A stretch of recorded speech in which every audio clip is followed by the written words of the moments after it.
How you feeling from this weekend? Good. I mean, I just sent you a note that fast 30 at the end Mhm. of a long zone 2, zone 3 ride. I mean, I felt it. It was I was I was on a Zwift group ride, and it was one of those where they have a C group or C group, B group, A group, and they leave off at different times. And so we were about to catch the other group, and it was probably 30 minutes, 25 minutes of riding left. Mhm. And so I'm like, well, I'm not going to break away from the group, but I can ride at the front and chase, and help close this gap down. And it was hard. It was 2,400 kj ride, and it felt good to actually have and this is a physically a realistic race effort, and Yeah. it'd been a while since I had dug that deep on a free ride. It's one thing if you're like doing a 10-minute interval, yeah, of course, but this was just free ride and just trying to stay in front of the pack, and it wasn't easy. So I'm gonna actually, we'll start the podcast from before this. We might as well just talk about this. So what exactly was the Fast 30? So people know, because they're gonna be like, So "What's Fast 30?" yeah, so this was the last 30 minutes of, in this case, a zone 2, zone 3 ride. I wanted to ride 3 hours, I wanted to ride 2.5. So I rode 2 hours at zone 2, zone 3. And then the last half hour, I just was to ride fast, which if I was out on the open road, would have meant, coast, getting arrow on some rollers going downhill, hitting them on the way back up. Just keeping the bike rolling and being fast away from, a chase group, we'll say. Mhm. Again, on a Zwift ride, so I was just staying in front of this group that was closing down a group that was 40 seconds in front of us, and same concept though. You still got to roll and stay towards the front. And at the end of a ride like that, I mean, I was feeling it in my legs Yeah, I for think sure. So that the KJ Deep rides. I mean, Tanner Ward was talking about this a little bit in the last podcast I just recorded with him the other day.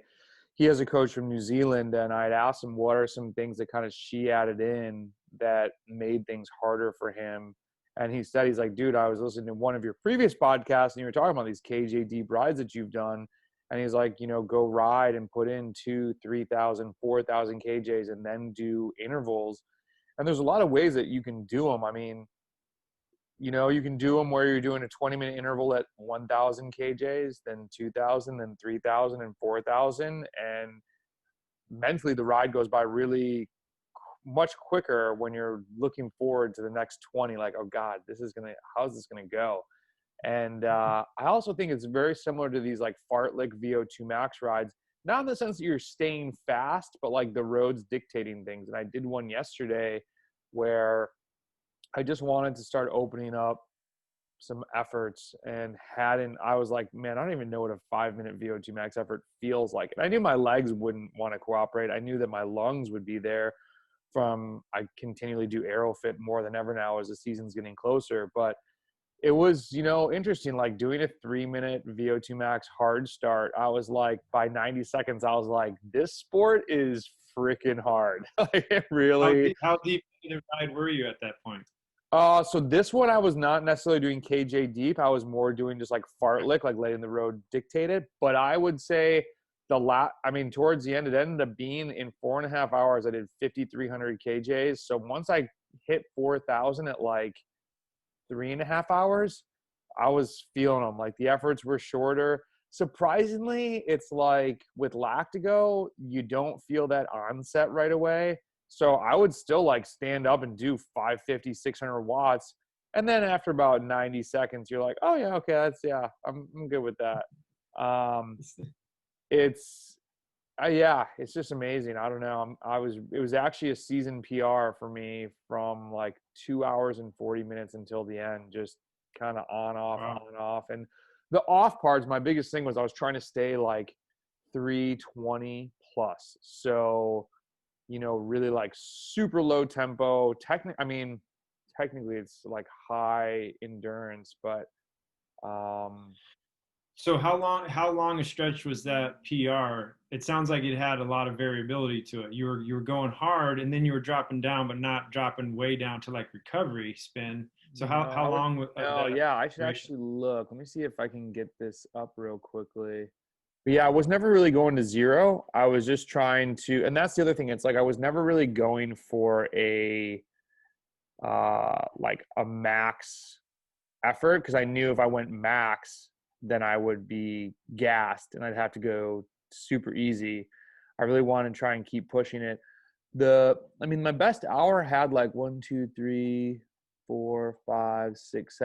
efforts in it, and they look pretty. There's one that's 38 minutes to, yeah, they're like 90-second efforts. There's one that's from 51 to, it's like 2 minutes and 45 seconds, and then another one like that. So, but yeah, I look at the off portions is like 320, 370, 315, 300, 3. So yeah, I mean, I'm definitely moving.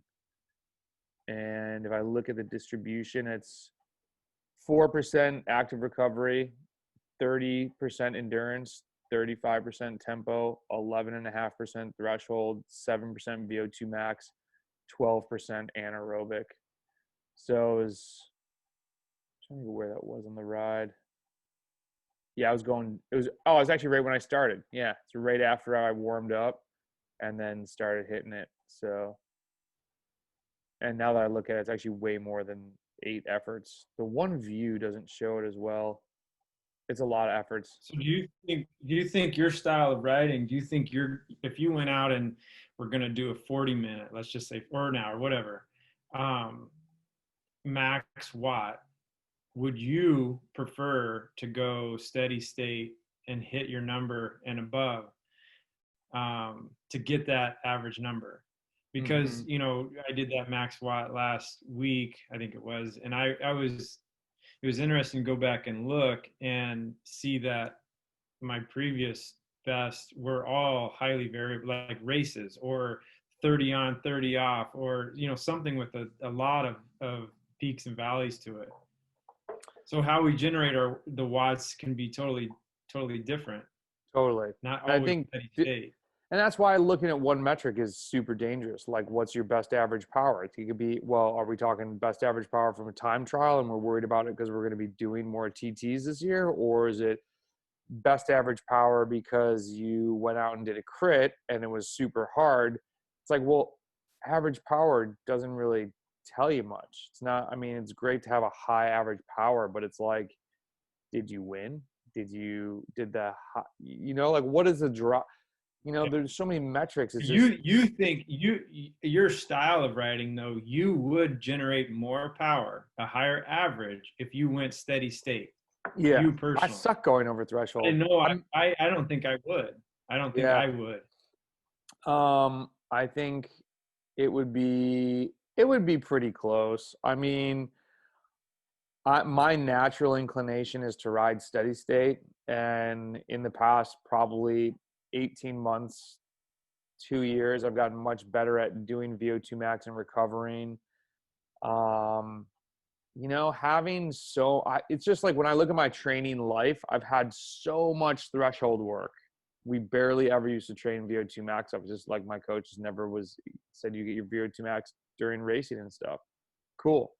And then it was like, it's not really true anymore. Like, we're all seeing that you can get to you're not at your physiological max unless you're doing 25 hours a week and racing a ton, and most people aren't riding that much. So now the game has changed and we realize you should be training it more, and like full on blocks of it are a great thing. Do I wish I had done that 10 years ago? Yeah, but that's every athlete. Every athlete wants to know more than before. I just think that I can't go high enough. I mean, it's just also like generating. I guess there's got to be a scale, because also if I have to generate, if my FTP, if I can go and do over 400 watts for an hour, the problem is going to be if I go harder and let's say I go and do 600 watts, it's just a lot of watts. I can't even comprehend going on, off, on, off. I guess it's something that we could test. Sure as hell don't want to test that though. It sounds brutal. Uh the other thing that might maybe be interesting is like, okay, what happens if you do 440 and try and do 380? Yeah, I guess it'd be the same thing. I can't do 420 though for an hour. I don't even know what my best ever is, but I don't think I could do 420 for an hour. I don't know. Anyways, Unhuman, man. what's that? Unhuman. That's Big a big dude. number. The number, I mean, jeez, there's so many, and that's the other thing too. I'm like, I was thinking the other day, yesterday, I was like, God, if I had known what deadlifts would do, I just think if a cyclist is like, deadlifts don't help, they must never climb a hill. They must never smash. Like dude, I just felt so boss yesterday compared to like other rides like some days you just like, God, I feel like I could rip the cranks off. And it is the deadlifting. Like my lifts have felt so good recently, like so controlled, so much more weight. I don't know. It's huge. And then I hate to be the freaking poster boy, but lactate. It's just like the training stacked on top of itself time and time and time again. It's actually what Chris Delasega, the Ashton Lambie strength coach, was talking about, all these 1% gains. And like, I was talking to him about, when do you lift more? Can you lift more? And he's a big fan of like, if you can do more, don't overtrain yourself, but do more, all these little things that stack on top of each other.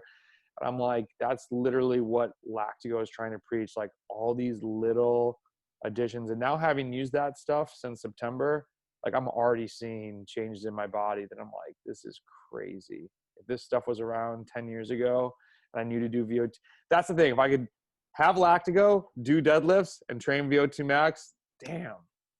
But you never know. I mean, things happen for a reason. So That's what you're doing now, so better late than never, I guess. exactly, dude. Fastest at 40. I mean, I actually tweeted Holden Comue, the big Zwift indoor guy, who was in the national world championships, and he is 42, I want to say. And was it a video I was watching? He's like, it's just insane. If somebody told me when I was 35 that I would still be getting faster at 42, I'd say it's not physiologically possible. And he's having his best years time and time again. And I look back at myself when I was 28, 29, and people were like, 33 is going to be your best year. And I'm like, I sucked then compared to now. I'm so much stronger. Like, you just got to keep going. Like, things change. Training gets better. We're going to find out more stuff. Better products will come out. Recovery will get better. I was thinking yesterday too, I'm like, if I just stay with this, if I just keep being consistent, by the time I'm 50 and I race other 50-year-olds, one benefit, I think, and you can't predict the future, I'm pretty sure we're not going to have children, that if I can stay consistent, a lot of people veer off in their 40s. They get busy, their kids are busy, and then they come back like late 40s. Like, they're going to have to catch up. Whereas if I can just stay consistent, like maybe I can win some national championships at 50 plus. And I don't know. I'm curious who I'll race in 45 plus. You got a tough group. That's always a friggin' animals.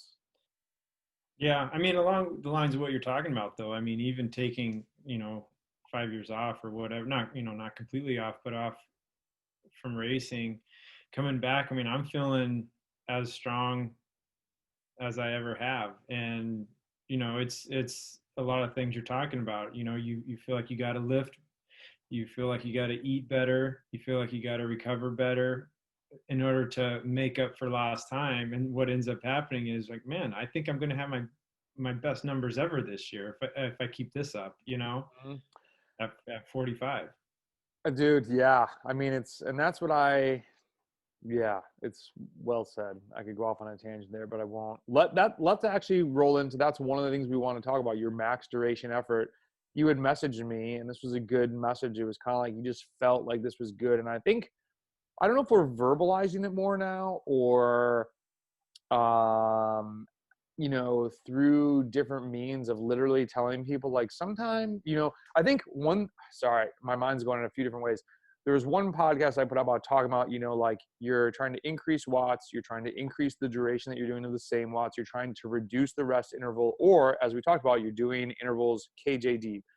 The removing the rest interval has come up in some athletes training where they're like, I just felt it and I rolled it. And I'm like, dude, that's great. Like, people are actually thinking about this, because there are days where you're just like, I feel like I could crush this. And sometimes you want to do it, if you're preparing for a specific event, going full tilt is not always it. But like, if you feel like you can set the PR, like, go set it.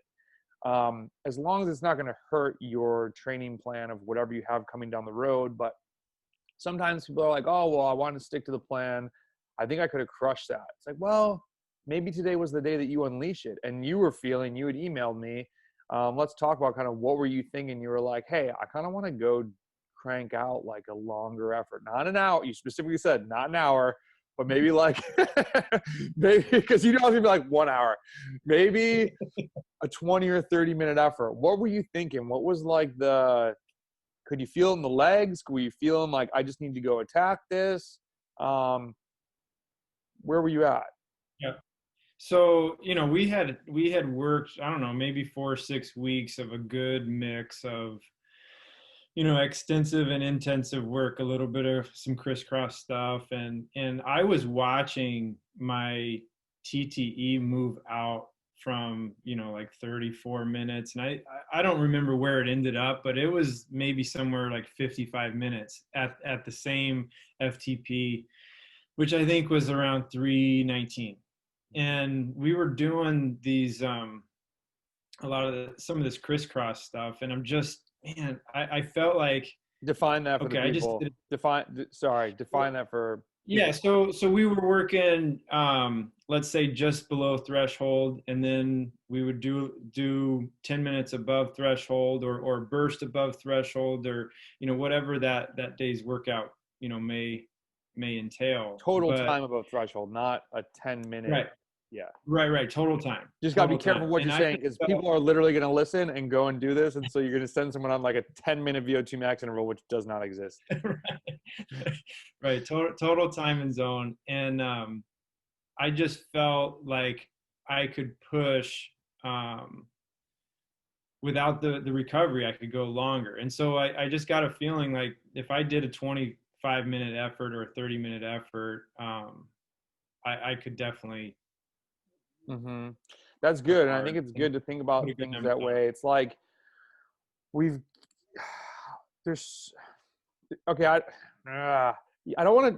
never try to reinvent the wheel. And I tell some people, like, my intervals, they're like, okay, so am I gonna have to program all this stuff in when a new athlete starts? I'm like, oh, just FYI, my intervals are gonna be like as basic as you get. Like, I don't have like up, left down, left round. You got to do this, and then you got to spin up to this, and then you got to decrease to this, and then add this number, But at the same time, sometimes be creative in the ways that you try to get to your endpoint. Like, I was doing these 6-minute intervals and doing 4 minutes rest. So 6 by 6, and then rest 4 minutes in between. And then it was the next week 6 by 6 with 2 minutes rest. And then the next week 6 by 5 and no rest. So it's a 30-minute interval.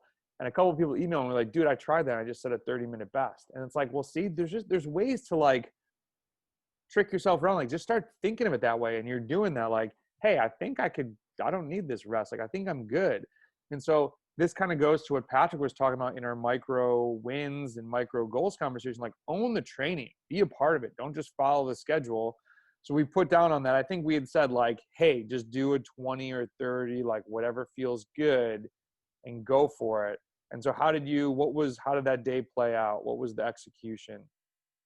Yeah. So I went, I just got on the trainer, good warm up. And then, I was going to go for a 25-minute effort. And I think I was like 357 after 10 minutes, and I was shooting for around 350 for the average. And I still felt good, but I was starting to, you start playing in your head. And so I'm at 17-minute mark, and I'm like, screw it, I'm just going to make this a 20-minute effort, not a 25. And so then I juiced the last 3 minutes, And then I think it settled in at 349 for the total 20. But in hindsight, I kind of messed myself up because I rode too hard for 25 and didn't ride as hard as I could have for 20. So it ended up, being a solid ride and accomplished what I wanted to accomplish. But there's still more watts on the table if I did it again tomorrow, And I and can't just said, remember oh, I'm now. doing a 20 minute. Did you do what I said? Like power doping is it like this, and then the last 3 minutes are like this, like just to check Yeah. if the So average. it would have been, steady for 10, then a little bit of drop for 7, and then way up for the last 3. Yeah. So you should have That's just how tried it to ended keep it. up being. You should have kept it steady for the other 7, and then done 25. But Yeah. So then what I ended up doing, I'm on a Zwift time trial event. So it's not over yet. So I recover for 5 minutes, which was still like 305 or something for 5 minutes. And then well, shoot, man, I got to win this thing. So then I hit it for the last 3. So it ends up being a 28, 29-minute effort. And I lost by 1 second. and to add to that, it was 95% to your 30-minute lifetime best. So it was like you took 5 minutes off in there and still almost had a 30-minute lifetime, close and very close to, for being in end of December, indoors on a trainer. I was like, of all of like, yeah, it was a great 23-minute effort. Yeah, it's like you almost made it 25, but the fact that you're putting out the watts that are that close to a 30-minute effort in December inside, that's a big W. I mean, it's just, and it shows, like, as you said, doing the aerobic stuff, building up, you had the injury that we talked about, and you were like, okay, let me get off the bike. Let me get through this. Whereas so many people are like, okay, I got to keep riding. And they could still be right now at like 85%. If you're 85%, you're not doing that effort. You know what I mean? You're definitely irritating the hell out of your legs. So that was like massive kudos to get over that hurdle. And it's really like you haven't even skipped a beat. Like, that's the great thing about endurance sports, is there's no hiding. You can't just not ride for 2 weeks and come back that day, but you can take 2 weeks off and come back 6-8 weeks down the road. So Right. double-edged And it sword. goes back to your comments earlier about all the 1%, like, okay, so I got injured, or I don't even know. It really wasn't injury. It was more of just, Took you off the bike, though. I count it as an injury. Inflammation or something. Yeah, it took me off the bike. But those 1% to get back, okay, I'm gonna make sure I'm eating right. I'm gonna make sure my PT is nails, my stretching is nails, my rolling is nails. Because I can't get on the bike, all this other stuff I'm gonna do optimally, max. And so then when I did get back on the bike, I hadn't lost, that much. I was ready to go. Mm-hmm. And that's also, those little things, those are little micro wins. I mean, I notice sometimes when I don't feel like, I'm like, oh, I don't feel that bad. I don't really need to foam roll. And then the next day I'll be riding. I'm like, ooh, something feels kind of tight. I'm like, damn it, I should have just stay on the routine. Like, just do the rolling. I don't care who you are. If you are the president of wherever, you have 5 minutes to foam roll.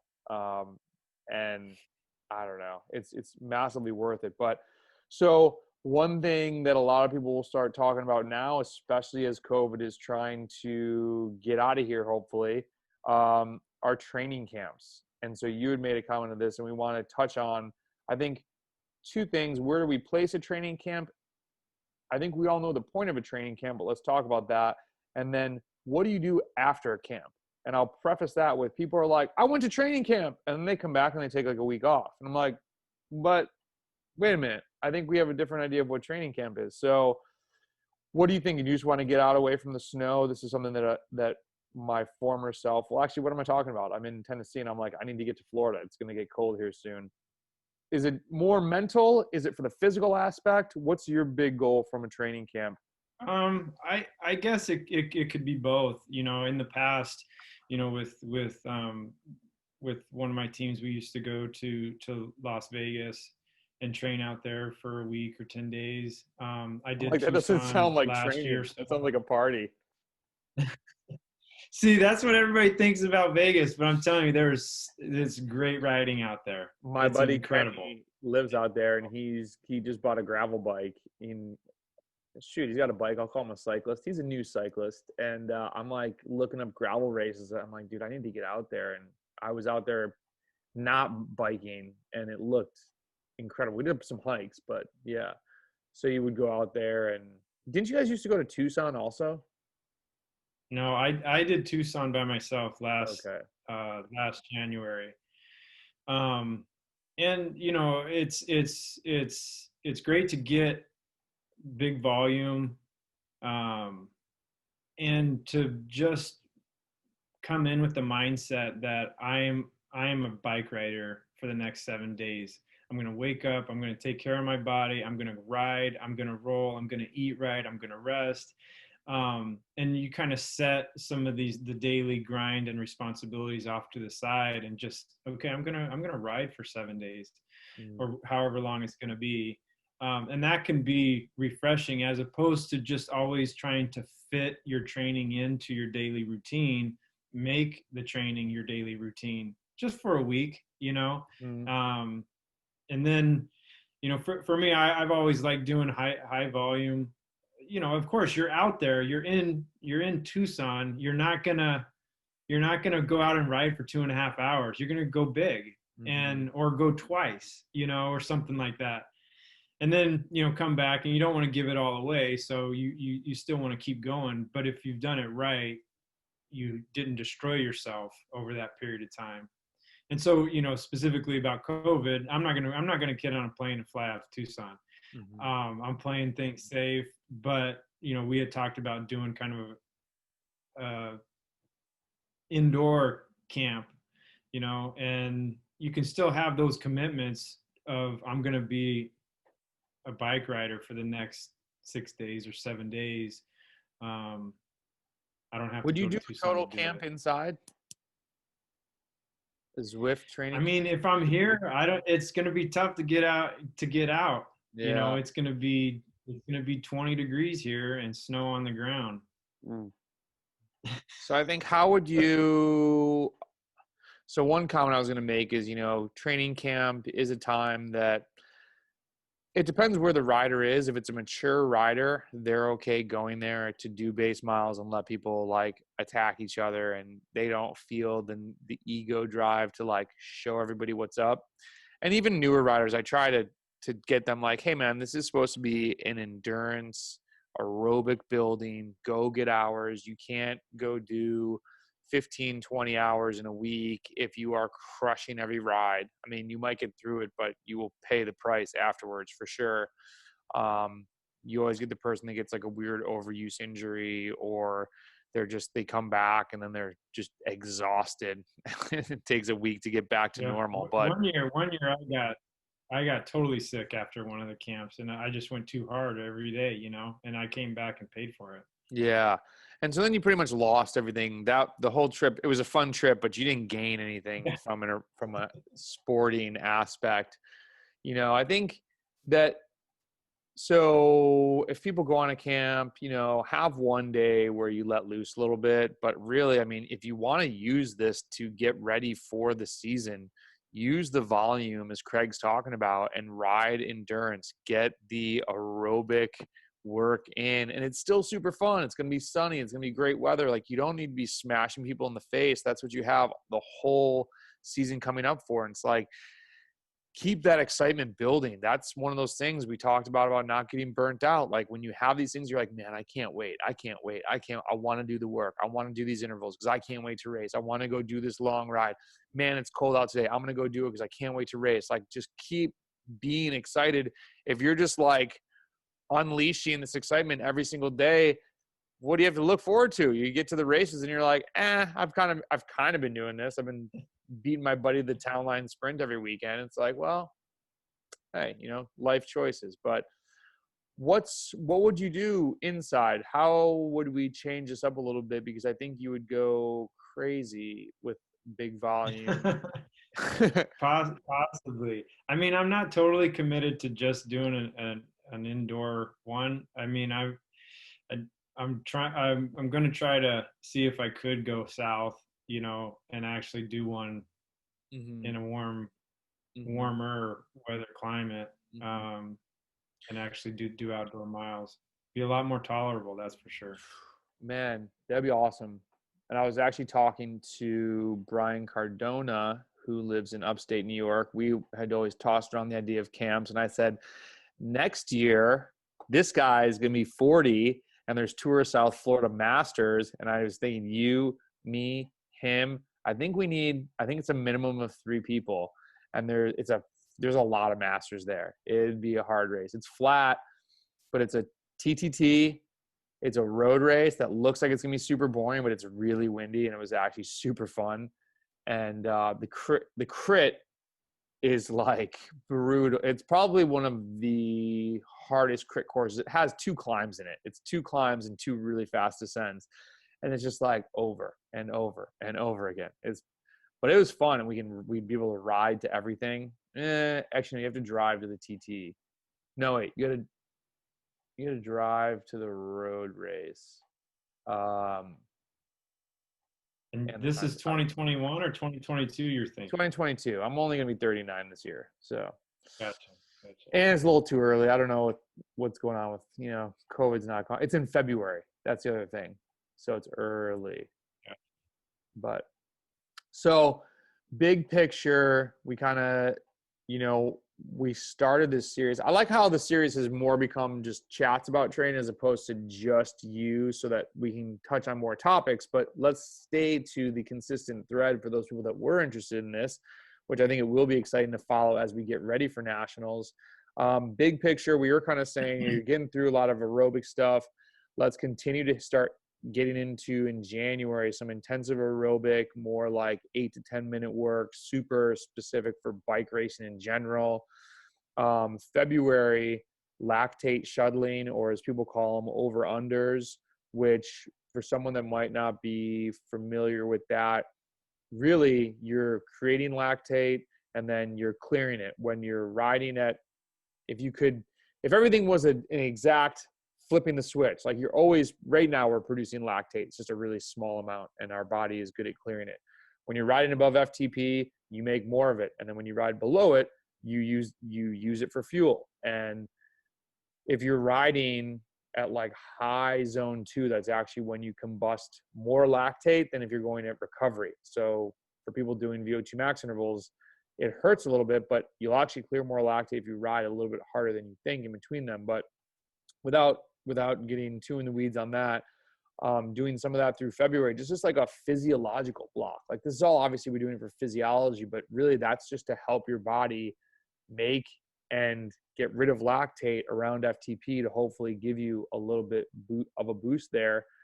Um, and then March, before the races start, do a VO2 max block. That would really be the first, not first going hard, but first like repeated efforts of it.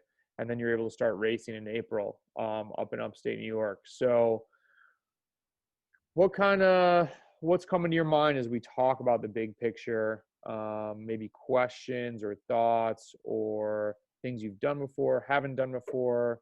I guess one question for you, like from as a coach, if you're getting into, let's say you're hitting your VO2 max intervals, Mm-hmm. and as those first doses of that high intensity work are the ones where you make the most progress, and then you get into racing in April. What kind of adjustment or reshuffling do you do if if some of these races are canceled or the weather's bad, or you know the plans Totally. are great, but obviously so that would be one where you've just dosed with VO2 max and you're ready to race, but there's no races. Yeah, right. So I would ask, the follow-up question would be, well, what would we be doing otherwise? So like continue to look down the line. So let's say we're going to go through a VO2 max block in March and you say, hey, I've got some training races in April. So 2 weekends you have training races. And I think we decided we were going to do some FTP stuff before those races for a couple reasons.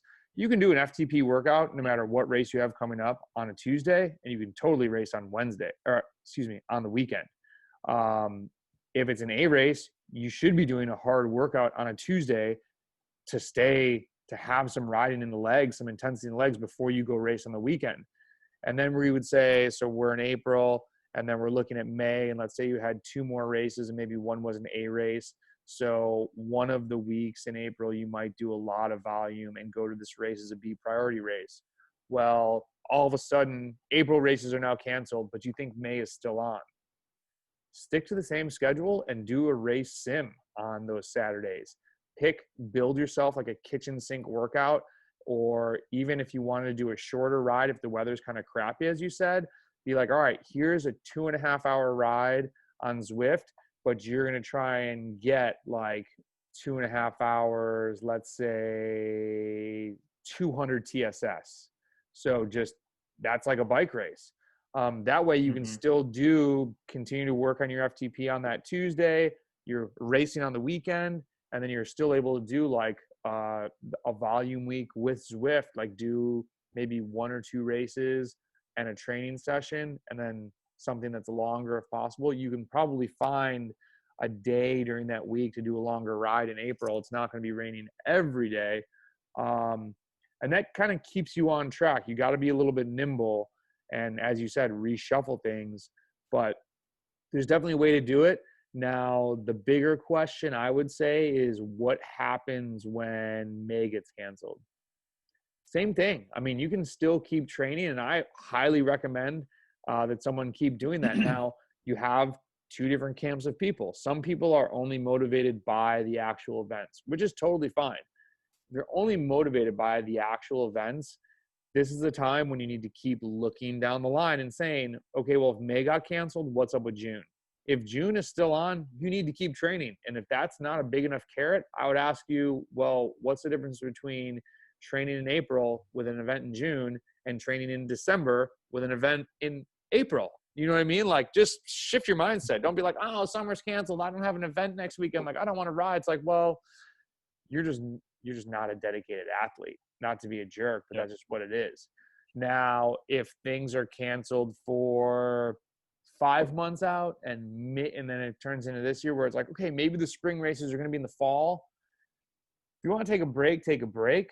I would say, why not use this time to learn more about yourself and I don't care what year of training you're in, you're going to learn more about yourself every single year. I mean, I'm talking about being fastest at 40, and this is my 12th serious year of training. And I looked back at a few other seasons. I was talking to another coach about some stuff, and I was like, God, like, just the way I cycled some stuff doesn't seem like great. And I think there were a couple of years, especially when gravel first popped on, I was like getting distracted by different races, and my focus wasn't always there. Whereas I'm a big like believer in like pick 2 or 3 big goals, go after those, and just race everything else like as just show up and race.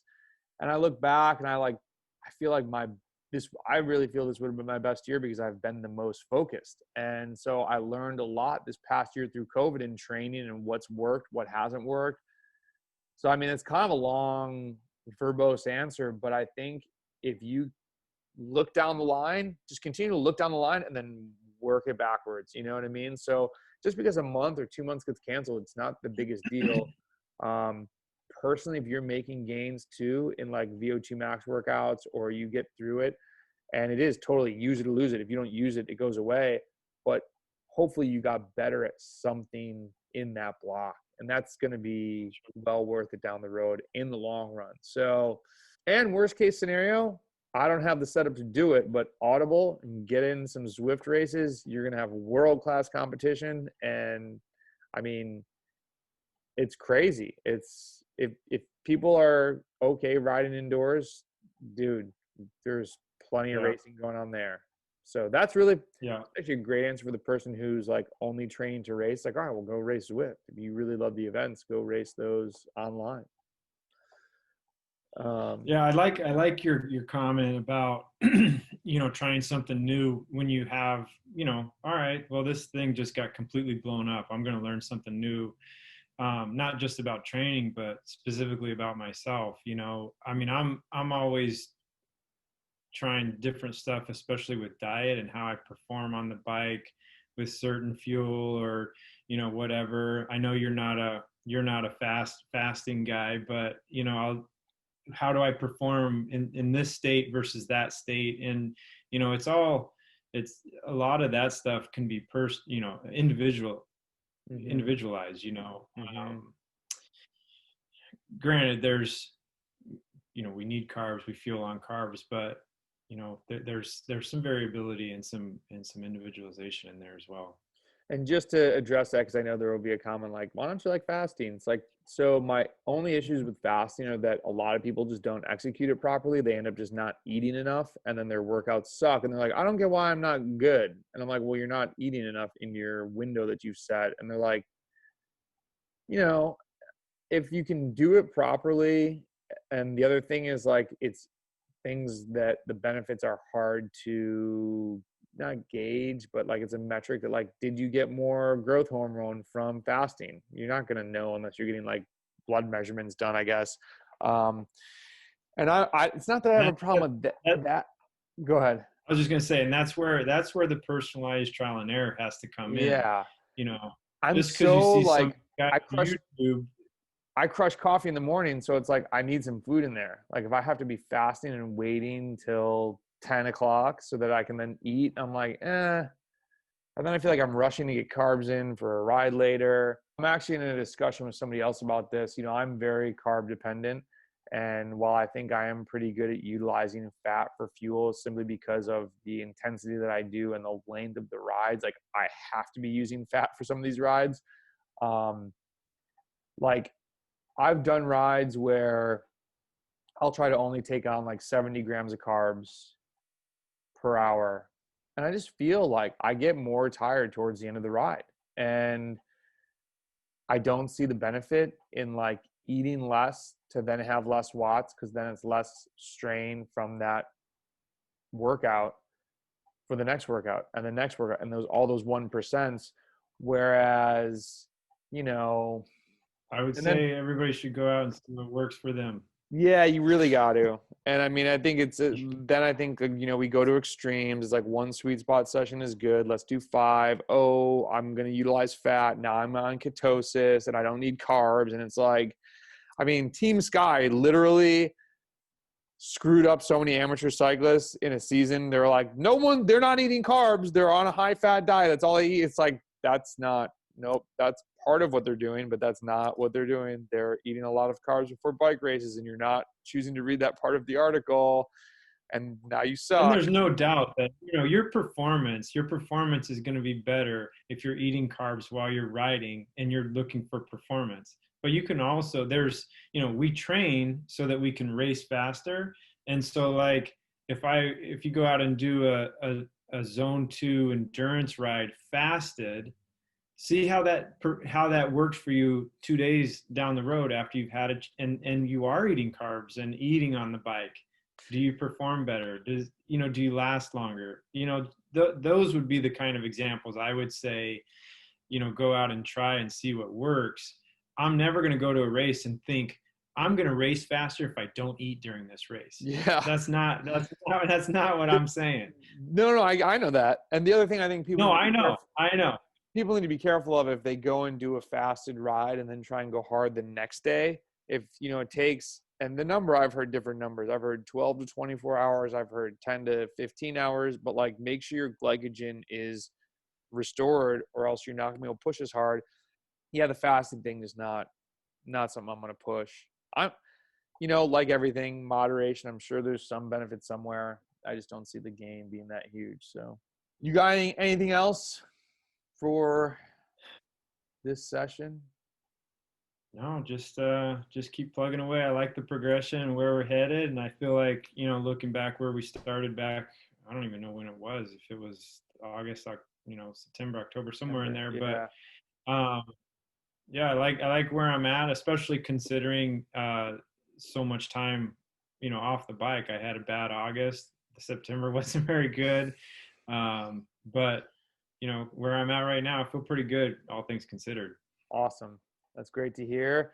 Got to keep that rolling, keep the consistency going. That'll be key, especially as you head into the dark period. And this is like winter's getting ready. January and February can be tough. So just got to hunker down and get through it and hope for no snow in March. And we'll see where things go from here. Sounds good.